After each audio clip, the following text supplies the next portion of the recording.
Ning naman eh. Paano kung may nangyari sa'yo? Paano kung kinuha ka? Naman may humahanting sa'yo, di ba?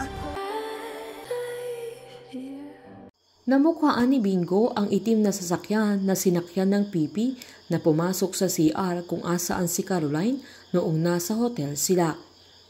Napag-alaman niyang hindi pala Pipi ang lalaki dahil nakita nila mismo ni Snoop na nag-uusap sila ng babaeng nagpanggap noon na amo ng lalaki. Napagtanto ni Bingo na talagang si Caroline ang pakay nila sa araw na yan, na buti na lang ay natulungan niya ang dalaga. Pinuntahan pa ng isang kasabwat nilang lalaki si Cap sa office niya upang sabihing magpapakain siya sa mga tao sa lugar nila at magpapainom ng libre dahil pa-birthday niya ito, na tinanong pa ni Cap kung bakit niya gagawin ang bagay na yun, lalo't hindi naman talaga siya taga doon. Nagpalusot naman ang lalaki na tumira din siya dati noon sa lugar nila sa maikling panahon na sinabihan pa ni Cap na hindi siya pamilyar sa kanya. Nagkunwari ang lalaki na bagong buhay niya kaya sinishare niya ang blessing niya dahil himala siyang nabuhay mula sa pagka-aksidente niya kaya magpapainom siya na imbitado lahat ng nakatira doon. Tinanong ng lalaki kung may bagong salta sa lugar nila na si Caroline ang hinahanap nila na nagawa pang tanungin ni Cap kung bakit niya tinatanong na agad namang nagpalusot ang lalaki na gusto niyang malaman kung may bago siyang makakainuman. Habang sinuot naman ni Caroline ang damit na bigay ni Lola Neneng dahil aksidenteng nalagyan ng bleach ng matanda ang mga damit ng dalaga kaya nasira ang mga ito. Habang naliligo ang matanda ay lumabas si Caroline ng bahay na sakto namang nakasulubong niya sila Tara na magkaparehas pa ng damit si Caroline at isang kaibigan nila.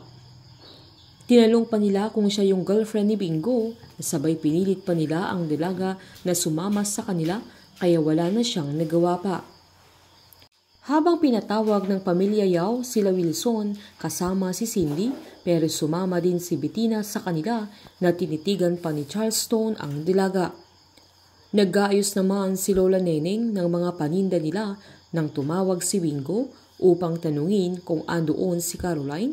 Nagad namang sinabi ng matanda na pagkatapos niyang maligo ay wala na ang dalaga, sabay pinaliwanag niyang baka na boring kaya nag-ikot-ikot, kaya nag-alala naman si Bingo na sinabihan niya ang lola niya na manatili lang sila sa bahay nila.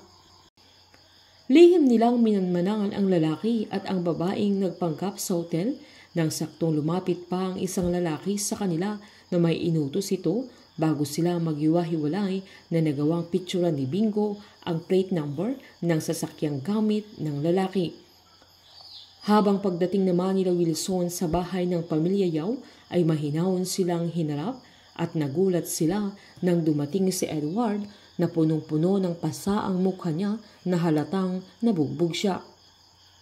Nag-iba ang ihip ng hangin dahil ayaw ni Edward kay Bettina na pinagtatabuyan niya dahil si Liv ang mahal niya, pero alang-alang sa dangal ng pamilya nila ay kailangan niyang suyuin si Bettina dahil may hawak ng ebidensya si Charleston na magpapatunay na may relasyon sila Edward at Liv na tama ang sinasabi ni Caroline at hindi siya nagsisinungaling. Painit ng painit ang mga tagpo, sabay-sabay po nating subaybayan ang advance episode ng Can't Buy Me Love dito po sa aking channel. Patuloy lamang pong manood at mag-subscribe para ma-update po kayo sa mga susunod na episode. Marami pong salamat.